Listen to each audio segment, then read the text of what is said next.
All rise for the pledge. I pledge allegiance to the flag of the United States of America and to the republic for which it stands, one nation, under God, indivisible, with liberty and justice for all. Clerk, please call the roll. Councilman Alvarez. Here. Councilman Larka. Here. Councilman Lord. Here. Councilman O'Connor. Here. Supervisor Hay. Here. Notations, exits in the front and the rear, and electronic device, please put it on vibrate.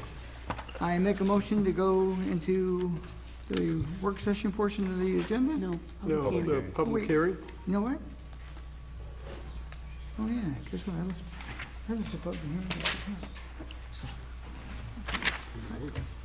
Oh, no, I have it, you know what? I have the notes on this one. Okay, here we go, sorry about that. Public hearing, first one. Second. Is there a second? Yep, okay. PLI LLC State Line Retail Center Site Plan, Special Permit, and Wetland Permit.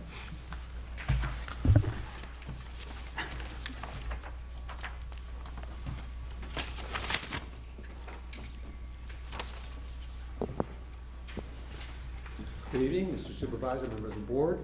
I'm Jeff Quintelmo from Insight Engineering, Surveying and Landscape Architecture, PC, here this evening representing State Line Retail Center. As the board will recall, this was approved by your board as a large retail establishment for a site plan and special use permit back several years ago. The center is comprised of about 184,000 square feet of mixed retail and commercial use. We're pleased to be here this evening with our first real user for the center, which is going to be Restaurant Depot. Restaurant Depot will be occupying the western end of the site with a 57,500 square foot large retail establishment. Restaurant Depot is a purveyor of food and food supply, equipment, and related items for restaurants, delis, pizza shops, not-for-profits on a membership-type basis. They have 135 stores in 35 states here in the United States. The closest ones to here are Newburgh and Waterbury, and I believe New Rochelle, somewhere in Lower Westchester. They've selected this site to give them central access to their users. Unlike other food purveyors, they do not deliver food. The food is all sold, and food supplies are sold there, so the operators come to that facility, pick up what they want, similar to a grocery store. The best analogy I've heard is that they're kind of like the Home Depot is to a contractor, is what they are to a restaurateur or a deli owner.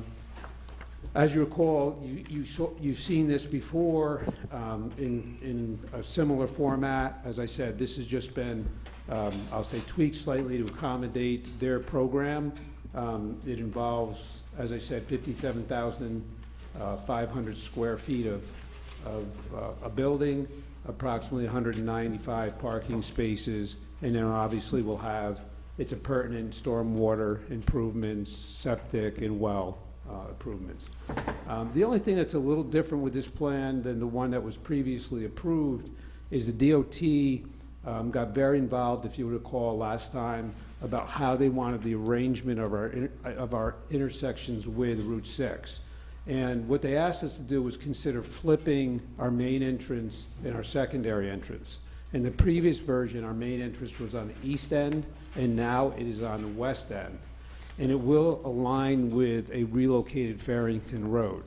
So this is the preferred arrangement from the DOT. I think your board was copied on a recent letter from the DOT where they gave conceptual approval to this arrangement. The improvements, besides what we need for ourselves in terms of driveway, will include a new left turn lane or fifth lane in that segment of Route 6. As I said, the realignment of Farrington Road and the provisions for a future signal there. As the development grows, there will be a point that triggers the necessity for a traffic signal as determined by the DOT. That's a determination only made by the DOT of when that goes in. It will not initially go in with us. So that's the basic outline of why we're here. The three permits we're before you on is our site plan, our special use permit, and the wetland permit. We are before the planning board for a subdivision, which is going to involve breaking a lot off for the restaurant depot. And also, as you know, the planning board is acting as lead agency under seeker. So I'm prepared to answer any questions anyone may have. Thank you. I just have a quick one before we go to the public. Along Route 6, they're making us close, not us, but anyone that comes in to develop, are they making you close any of the dividers?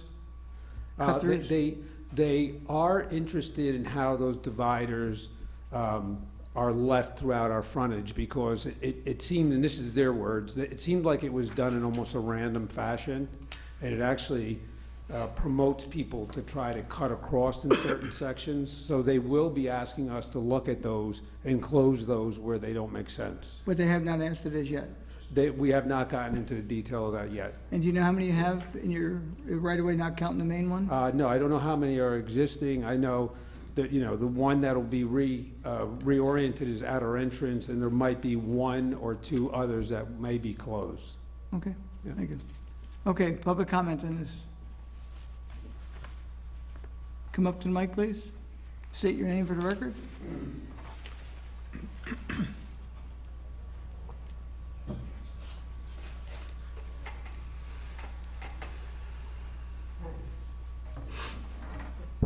My name is Ann Finizzi. I just, I had left this particular development when it was retail, and we have the Restaurant Depot. Are there other tenants that are scheduled to come in, or at the present time, or do you know? So there are not specific tenants that have been identified outside of Restaurant Depot yet. Okay, and what portion of that area has been left, say, for open space or, yeah? So the plan remains very similar to what was previously approved. We're working within the development envelopes that were previously established. So I don't have the open space number at the top of my head, but it's the same as it was before. Now, I know that all approvals, I'm sorry, I know that all approvals have been given. Why do you need another wetland permit? Did something happen? So no, nothing's happened. No, I mean, Well, you something know, happened. I mean, was there a relocation or? So we had approval of a certain configuration, and that certain configuration had a bunch of specifics relating to the engineering, the grading, and how that went on.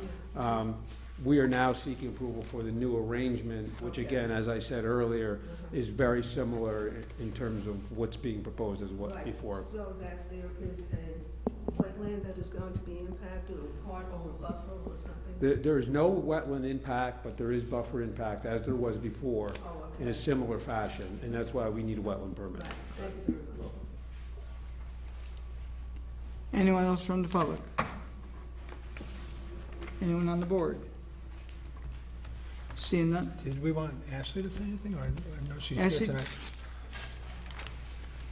I knew she's here, I didn't know. She's here to answer your question. I'm here to answer any of the board's or public's questions. Just to reiterate, this is before the planning board. The planning board is intending to declare lead agency on Monday night. They are also having a public hearing on this on Monday night, and that's for the subdivision application.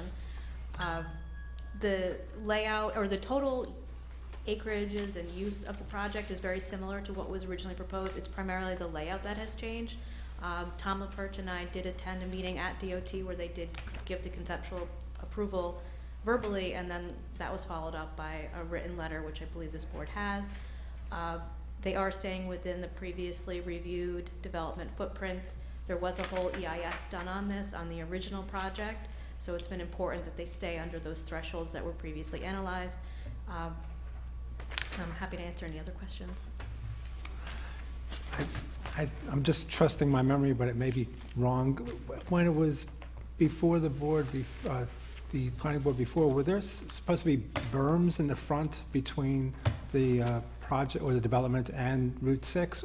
Or was that, maybe I'm just thinking of Dan Armstrong saying something at one point. The frontage of the property was always primarily stormwater basins. Okay.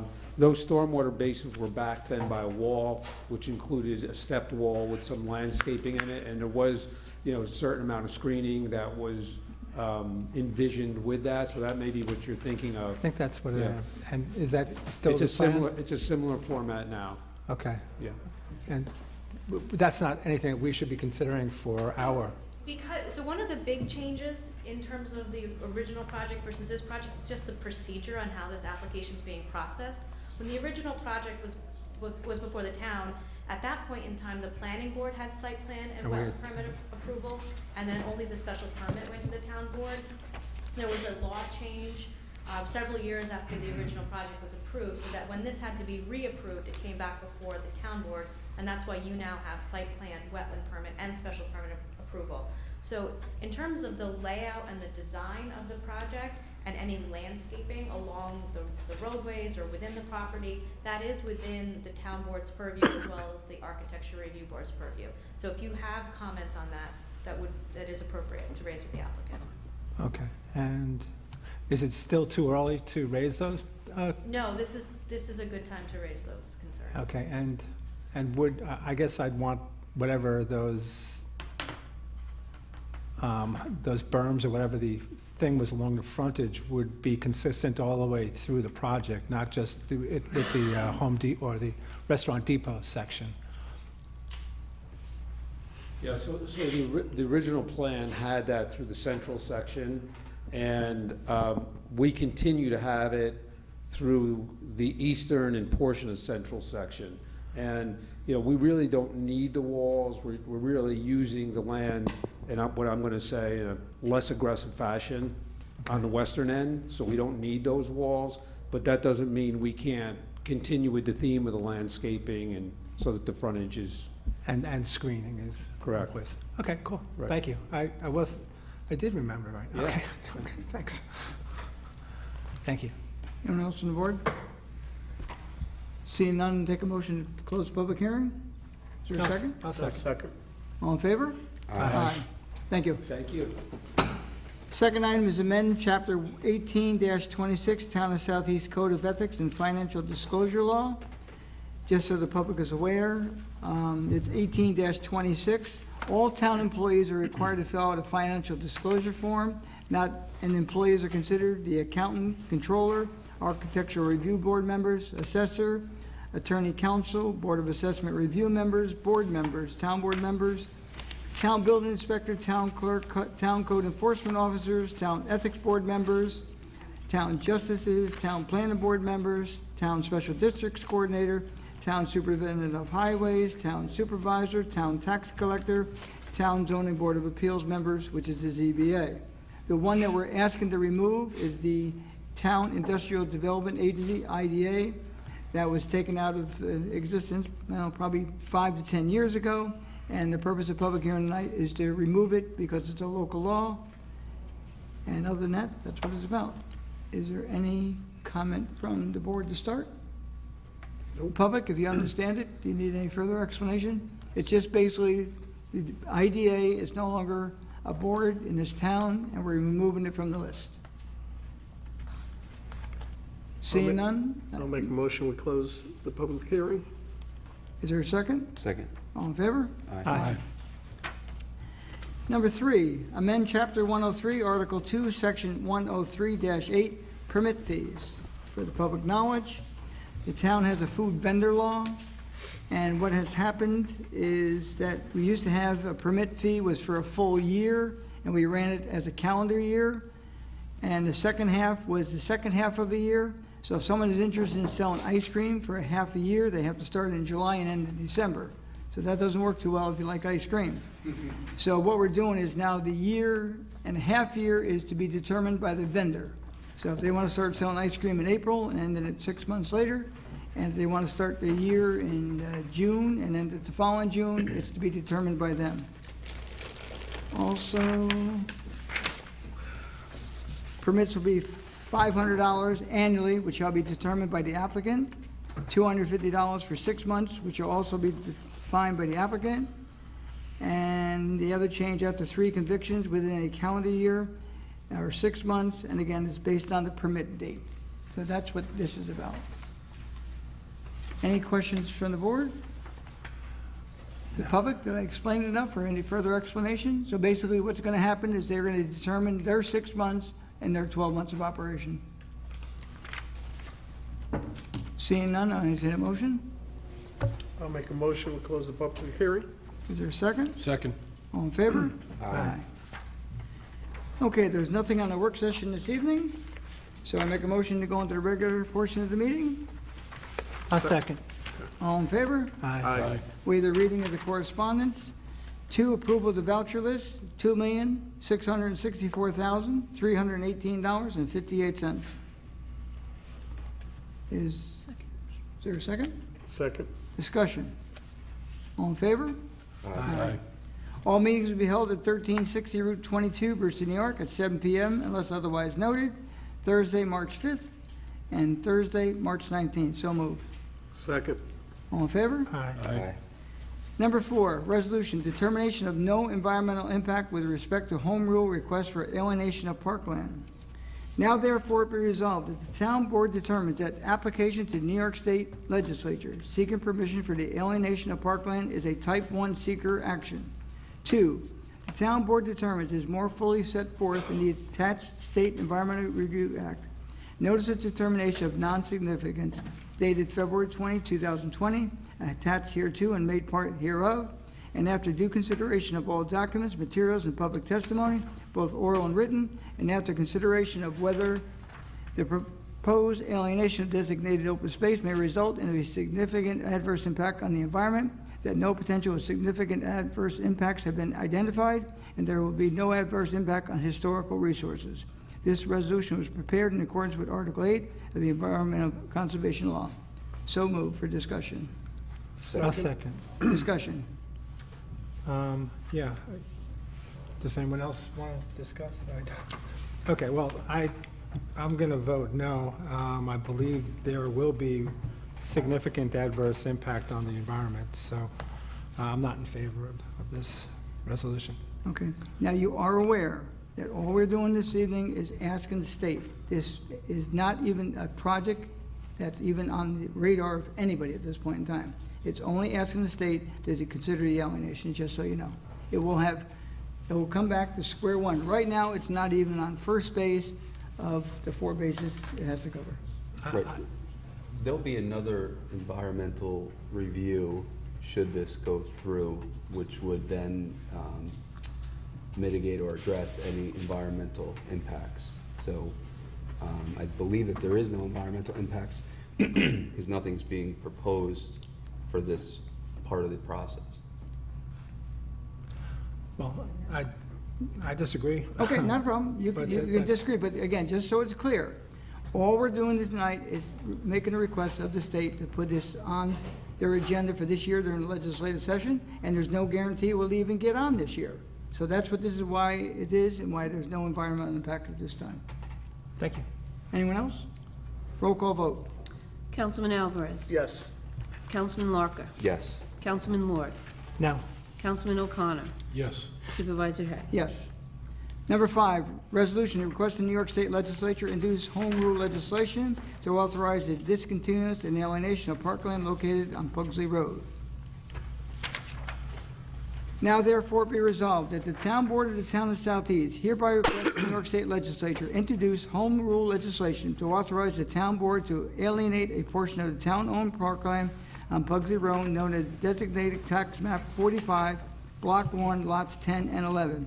And be further resolved that if such alienation is approved by the New York State Legislature, any conveyance of the Pugsley Road site shall be specifically conditioned upon such site being deed restricted to prohibit the site from being used for any purpose other than recreation, and may be defined by the Town of Southeast zoning code, and be further resolved that the supervisor of the Town of Southeast or a duly authorized representative is hereby empowered and directed to execute any and all documents, agreements, or other papers as may be necessary to implement the intent and purpose of this resolution.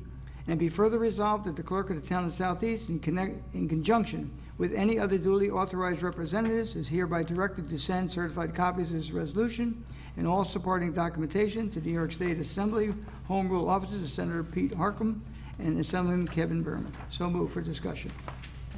Second. Discussion. Yeah, I wanted to know if we could include another, be it further resolved, that if such alienation is approved by the New York State Legislature and final decision, that if such alienation is approved by the New York State Legislature, the final decision on the sale, swap of the properties will be presented to the residents of the town of Southeast for approval as a ballot measure. Is it being put forward as a motion? Say yes. Yes, Mike, okay, I'm asking, is it being put forward as a motion? Yes. it is. Okay. It's a motion. Motion to amend, okay. Okay, it's a motion to amend. Thank you. Is there a second? Seeing none, struck down? Thank you. Thank you for consideration. Roll call vote. Councilman Alvarez. Yes. Councilman Larka. Yes. Councilman Lord. No. Councilman O'Connor. Yes. Supervisor Hay. Yes.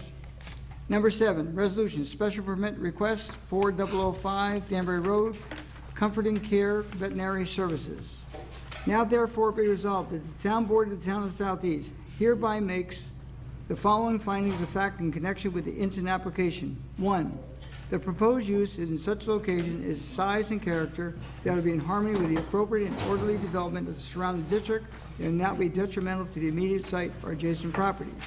2, the location and size of the proposed use, the nature and intensity of operations involved are conducted in connection therewith, its site layout, and its relation to access streets will be such that both pedestrian and vehicular traffic to and from the use of the assembly of person in connection therewith will not be hazardous.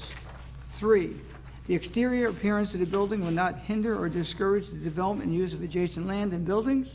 4, the proposed use will not require such additional public facilities or services or create financial burdens upon the town greater than those which characterize uses permitted as of right.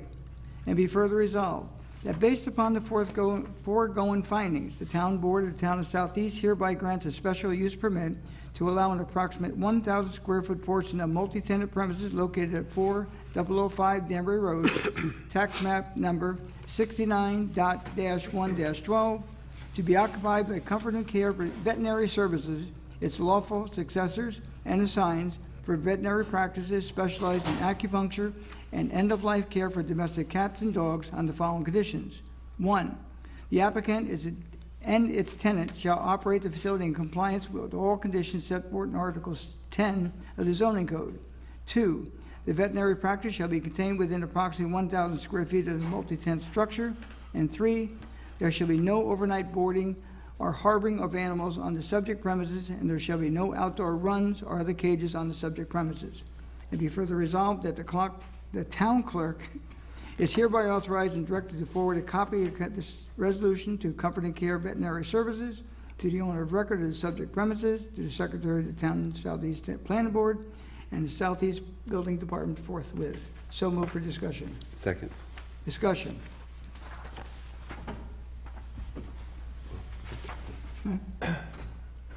There's discussion. I have nothing to say.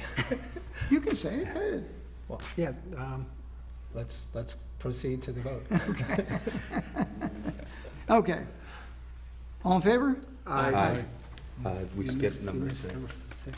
It's the one before the Architecture Review Board. Oh, come on. Okay, is that was number 7? Why didn't you tell me that when it started? Okay, we're going back to number 6. Because I was still That's why you're upset hesitating. with my... Oh, don't be upset. Life's too short to be upset. Okay, we're going back to number 6. Sorry. Resolution, Dykeman's Corporate Park, 425 Route 312, Architectural Review Board.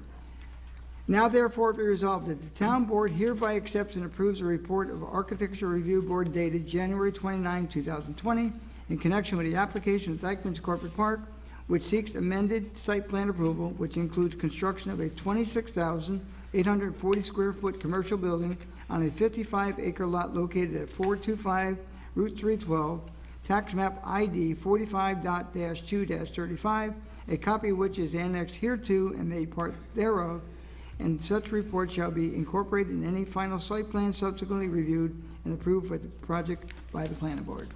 So move for discussion. Second. Is this...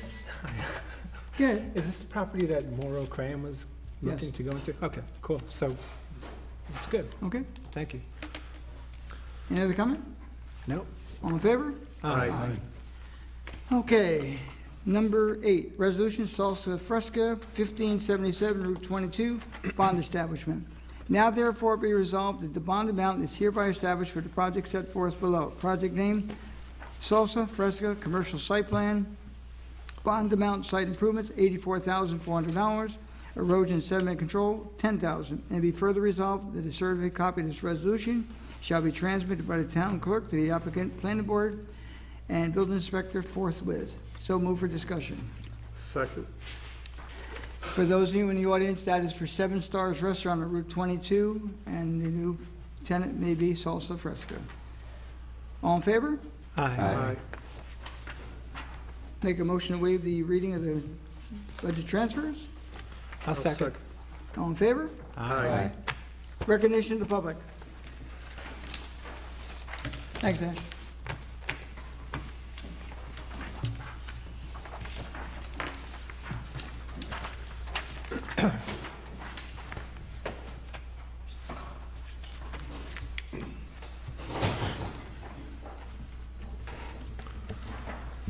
I have several questions for clarification. In the resolution of determination of no environmental impact, there is a whereas the town board has determined that the project is a type 1 action. We should have Ashley answer this. Yeah, I did that the last You wanna time, go see sorry. it? Yeah, go get it quick. It says, am I okay? It says, whereas the town board has determined that the project is a type 1 action pursuant to the regulations promulgated with the State Environmental Quality Review. When did the town board determine that it was a type 1 action? Our town planner determined that. On behalf of the town planner, we've asked her to come back in. The town planner made that determination on behalf of the I town beg your board. pardon? The town planner made that Ashley recommendation to the town The board. town planner made that determination?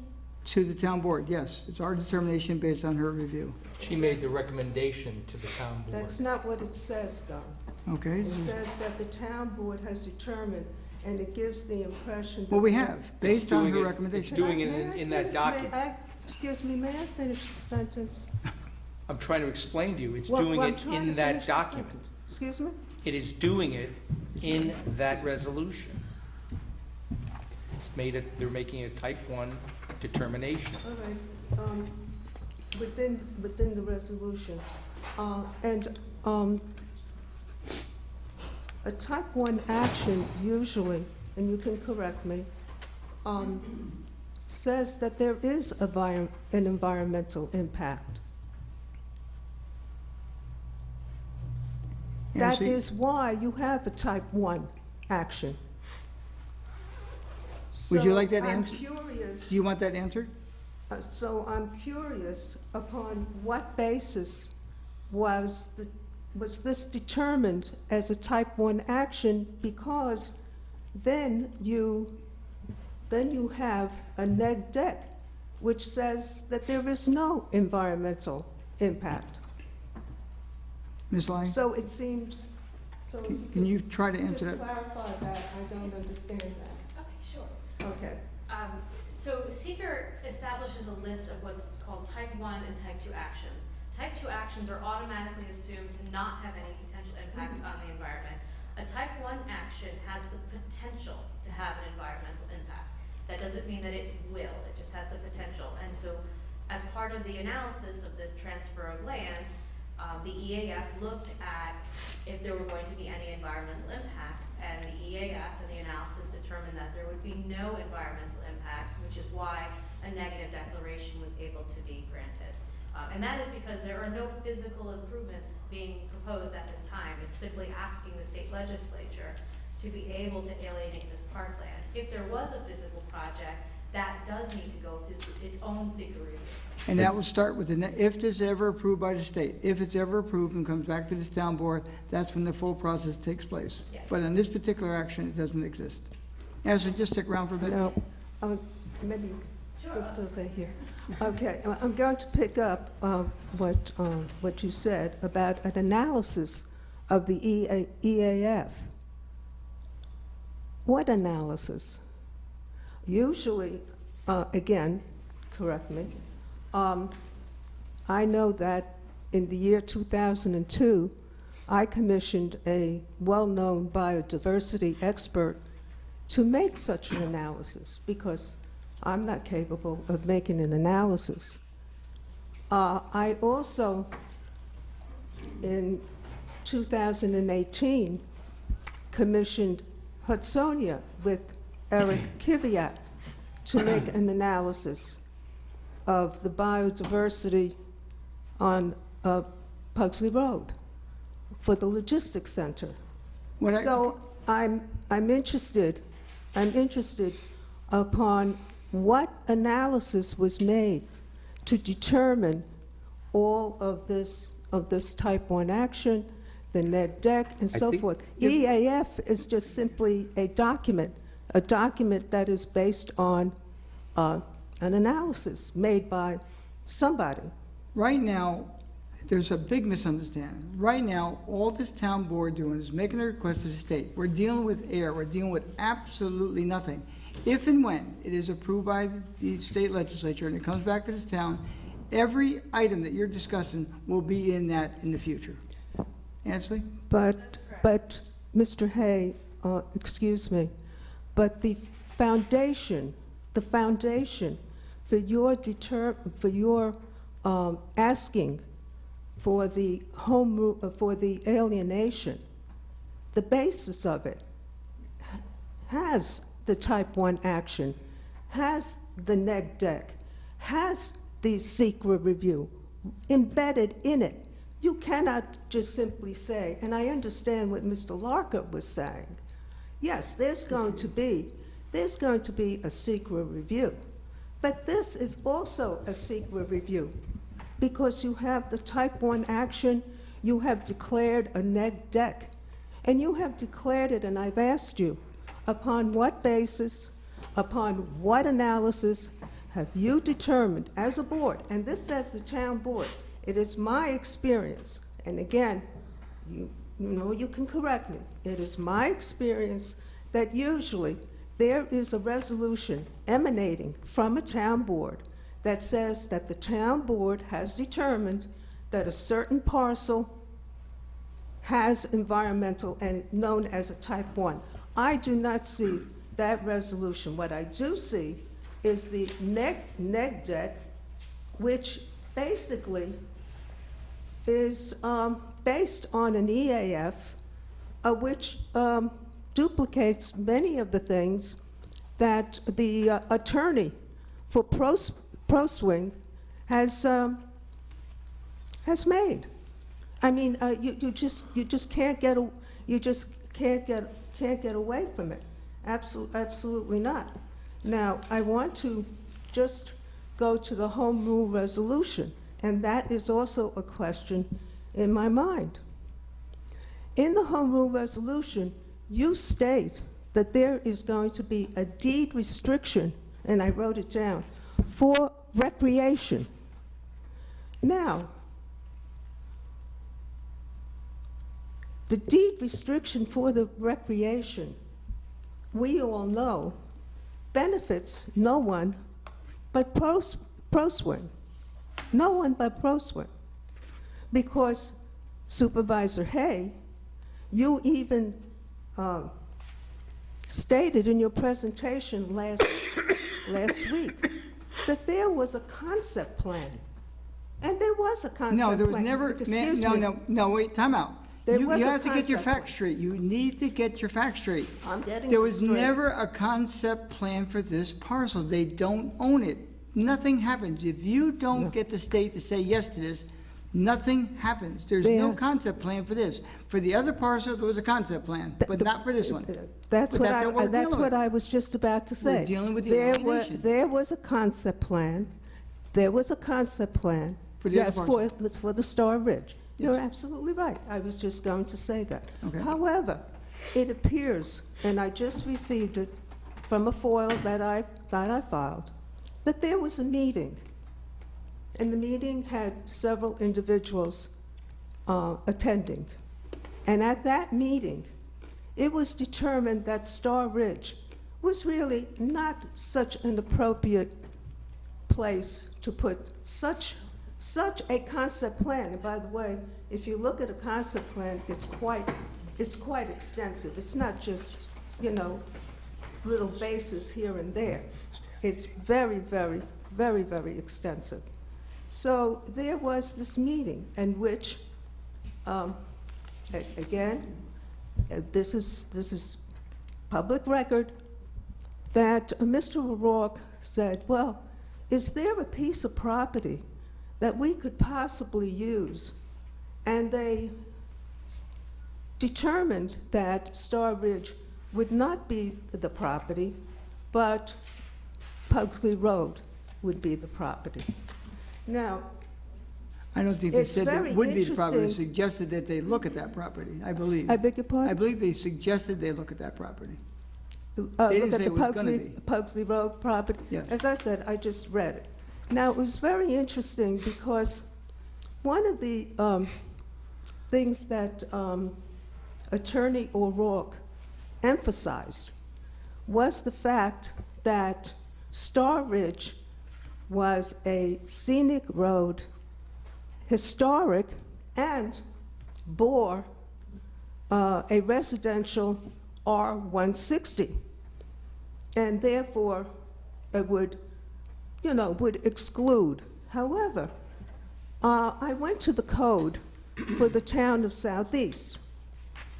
And there is, not only for 160, and I'll look at the code for me too, but also for all the other codes, there is a conditional use that could be approved by the planning board, and then there is a special permit use that could be approved by the town board.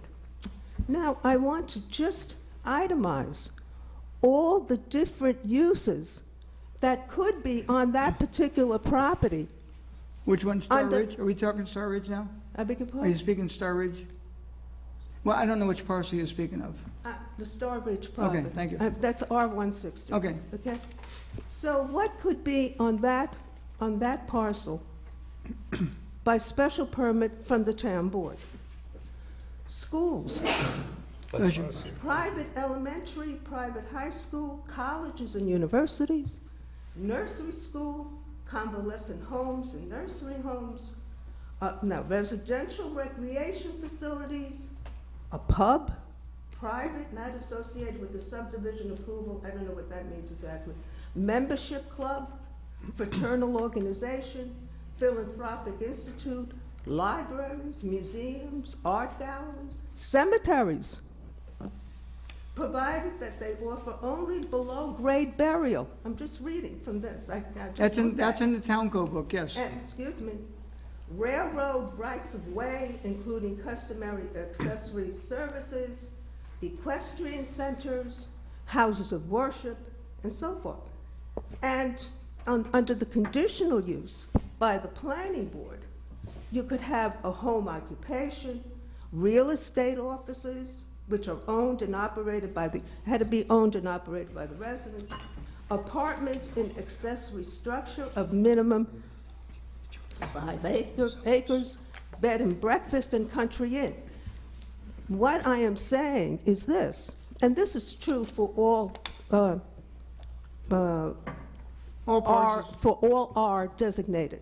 Because we are under the impression, at least I was, that once a parcel was designated residential, wow, you can't have, anything on it.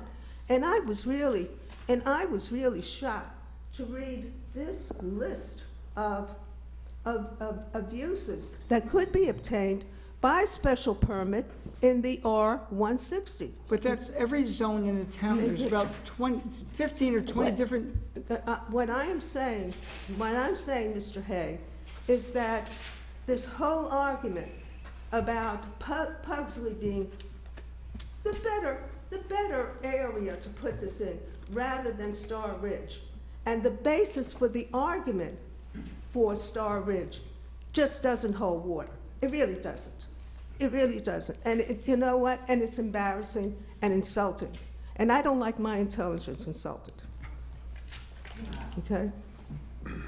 The other thing, by the way, something I didn't realize, but probably Attorney Stevens well knows, is that special use permits are, they're granted. They're granted. Very difficult to challenge and so forth. So here, you could have a homeowner, say, who lives on Star Ridge, could do any of this stuff, any of it. So I bring it to your attention. The last point I want to make is the following, is that Star Ridge has been designated a scenic historic road. And today, I found that my mentor, and I did have a mentor, and she was Eleanor Fitchin. And bless her soul. Anyway, Eleanor Fitchin took the time and effort to designate that road scenic. So I looked to see, well, what are the criteria for designating a road as a scenic road? All right. Well, a natural landscape on the edge of the roadway consisting of a dense forest edge with extensive, healthy, or unusual variety of major rock outcroppings. The roadway provides, and I'm reading, the roadway provides a scenic vista or panoramic view of forests, meadows, hills, lakes, streams, reservoirs, or other similar resources. The road has a narrow, winding quality, linking it with the town's rural past. The road is unpaved, dirt, or gravel base and is characterized by low traffic volume. The road is bordered by an ancient stone wall on at least one side. Well, you know what? With that criteria, I would apply for Pugsley Road to be designated a scenic road. It could be done. It can be done. Yes. Yes, it is. Yeah, Well, it can be done. make Not application only to that- historic sites, Not and they only, consider it. not only that, because if you really look at Star Ridge, and it really pains me to say this because I know Star Ridge from almost 20 years ago, and it has changed and changed considerably from the time that I visited with Miss Eleanor Fitchin, okay? But also, Pugsley, the name itself, is an historic name in this town, and in Patterson for that matter. So Pugsley Road has the same characteristics in terms of being scenic, in terms of being historic, as Star Ridge. Has the same valuation, and it should be valued the same. Thank you very much. Thank you. Thank you. Anyone else from the public? Town board members? Ashley, you want to comment on that at all? Sure, I'd just like to offer one point of clarification, that the EAF form is the form that's designated by the state to be used in making your determination of significance. So that is the appropriate form to be filled out to be able to reach either a negative declaration or a positive declaration. The form was not filled out. The first 2 pages were filled out, but the rest of the form was not filled out. It was the long form. And what was, though, attached to it was a very good narrative of several pages. Now, who composed this narrative? Was it a biodiversity expert? Was it an ecosystem expert? Was it a nature expert? No. It was the planner for Prospering, dated 1/29/2000. Thank you. Thank you. Anyone else from the public? Town board members? Ashley, stick around, case. Good. Yeah, I had something Go ahead. for Just to make residents aware, as of March 1st, New York State's enforcing the ban on single-use plastic bags. So you'll see at the supermarkets, you'll have to bring your own reusable plastic bags to cart out groceries and the like. It's still authorized at takeout restaurants, so if you do see them there, don't be alarmed, but you will have to bring your own bags to the grocery store. So you can check out the New York State DEC website at decny.gov, and it's under the bag waste reduction law for information for consumers. John, you asked to have that posted on our site? Yes, and that was posted on our website. It's also on the town so. website as well. And I believe they allow in the supermarkets, like if you have meats and things, I think they're allowed as well? Yeah, the film bags can still be used under certain conditions Right. for like, wet products, but, you're not gonna get the T-shirt type handle bags when you go to checkout, so. Okay. Any other town board member? Yeah, I attended a village board meeting last night, and they've got a couple of events coming up in the village. On April 10th, which is Good Friday, they're having a parade up to St. Lawrence. And on June 6th, the Cultural Arts Coalition is having their music festival. So that'll be June 6th, the Saturday, from 12 till 7. And that's all I have. Okay. I have three quick things. One, 911 numbering.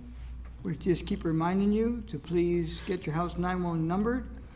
I have to report for the first time, and I can't tell you when, the false alarm report hit 3 for the month of January. Unprecedented. Usually it's like 25 to 30 per month. We'd like to think it's the enforcement we've been doing, but I don't believe that's the case. I have no idea why it was so good, but 3. So please, any kind of false alarm, if you know you set off your alarm, call 911 and tell them it was a false alarm so they don't send someone out. Also, make sure you sign up for the town's notification. This way you'll be made aware of everything's happening within the town to the best of our ability. And one other thing, we had a meeting here with the MTA. They stopped in this past week. They wanted to give a town an update of the next 20 years of what they plan down at Southeast Station in Brewster. It's quite extensive. We have it posted on our webpage if you'd like to look at it. They have some big plans down there. They want additional parking. They're going to have a parking structure. They want to move where they currently, wash the cars and everything down where the current parking is. So they have some big plans. It's 30 years. I jokingly said to them, I said, I hope these plans are a little bit better than the Prospect Hill Bridge, which they closed for 6 months and took 12 and a half years to get it back open again. So right now, we're dealing at 20 years, but I won't be here by then, don't worry. Okay. Other than that? Ashley, you want to say anything? You're still here. I was just here in case you had any further questions. Thanks a lot. Okay. On that? Anyone else? No comments. I'll entertain a motion to close. Make a motion to close tonight's meeting. Seconded by Second. John. All in favor? Aye. Thank you all for coming.